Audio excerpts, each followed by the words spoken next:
Alors il y a deux choses comme nouveauté cette année. Donc c'est l'ouverture aux pays de la Caraïbe et du Pacifique avec un partenariat que nous avons avec le groupe des États ACP, donc Afrique, Caraïbes, Pacifique, et qui permet de faire le lien entre la littérature, la culture africaine et caribéenne, avec le soutien pour la partie caribéenne de la Fondation Clément, qui est un grand mécène basé en Martinique et qui nous aide à faire venir et à rendre visible la littérature de Caraïbes. Et la deuxième nouveauté, c'est le fait de pouvoir faire un lien entre le livre et les industries culturelles et créatives, de pouvoir montrer que c'est le livre qui est la pierre angulaire de tout ce qui est mode, beauté, gastronomie, art contemporain, cinéma. Ce sont vraiment, le but, c'est de montrer que sans le livre, toutes ces industries culturelles et créatives ne seraient pas aussi visibles et aussi célèbres aujourd'hui. Donc cette année, l'espace jeunesse va encore plus loin. On intègre vraiment la notion d'éducation à travers des ateliers ludo-éducatifs, à travers lesquels on aimerait vraiment transmettre aux enfants le plaisir et l'amour de la culture, du livre, mais surtout de la culture en général.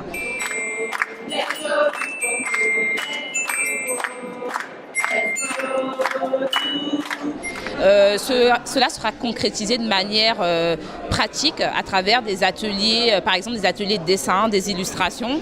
Nous, on fait venir des illustrateurs de revues, de magazines, de livres, de très beaux livres dédiés à l'enfance. Et ceux-ci vont sensibiliser les enfants avec l'intérêt du livre.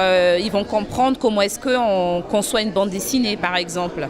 Il y a une autre dimension qui pour nous est très importante aussi, c'est l'écologie, à travers un partenariat que nous avons fait avec une fondation congolaise, qui est la Fondation Terre d'École, qui est vraiment tournée sur l'écologie. Et ces ateliers seront animés par différents intervenants qui viendront montrer aux enfants la valeur de la terre. Donc ça va être des ateliers très simples. On va apprendre aux enfants à planter des arbres, on va leur expliquer l'origine des fruits, l'origine des légumes, vraiment les sensibiliser dès le jeune âge à cet amour, à cette passion de la terre. L'autre volet concerne les publics plus grands, c'est l'espace jeunesse connectée.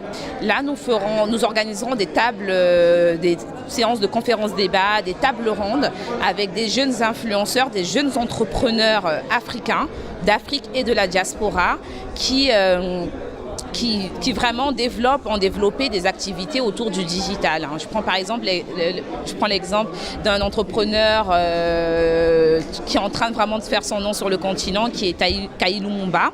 Il est le directeur de l'agence Totem, qui est une agence d'influence. Et lui, il a misé le pari vraiment de former les influenceurs africains pour qu'ils deviennent eux aussi des porte-paroles, des portes-étendards de la créativité culturelle d'Afrique à l'international.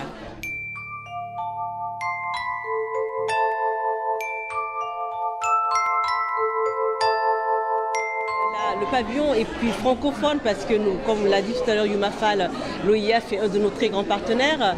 Maintenant, de pouvoir accueillir chaque année un pays anglophone, c'est de montrer notre ouverture aussi en se disant l'Afrique, il y a la partie subsaharienne, mais également aujourd'hui le seul prix Nobel africain, c'est un anglophone. Donc de dire qu'il ne faut pas oublier cette littérature anglophone et qui ne vient pas de façon naturelle sur Paris, puisque Paris c'est un pays, un salon anglophone, et nous on arrive petit à petit. Le Nigeria n'était jamais venu au Salon du Livre de Paris, l'Afrique du Sud n'est jamais venue au Salon du Livre de Paris, et donc c'est grâce au pavillon que chaque année on ramène la littérature anglophone sur le Salon du Livre Paris.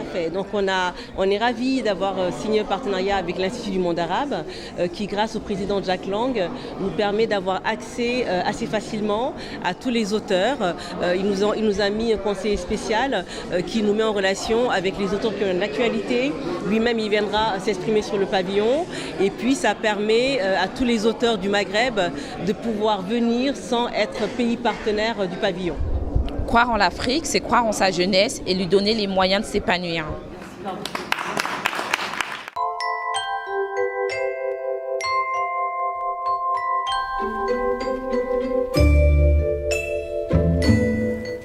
Vous regardez notre plaquette, à la fin, on ne l'a pas montré jusqu'au bout. Le thème, c'est à quand un salon du livre en Afrique. C'est un débat que j'ai lancé l'année dernière sur le pavillon, en rassemblant tous les directeurs du livre des pays partenaires qui sont présents. en leur disant chaque pays organise chez lui un salon du livre.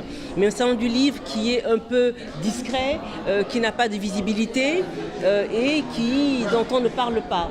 Alors pourquoi ce qu'on a commencé ici à Paris, on ne le continue pas? Et maintenant, en fait, le but pour le pavillon, c'est de lancer en Afrique un salon du livre qui serait tournant, qui irait effectivement de région en région.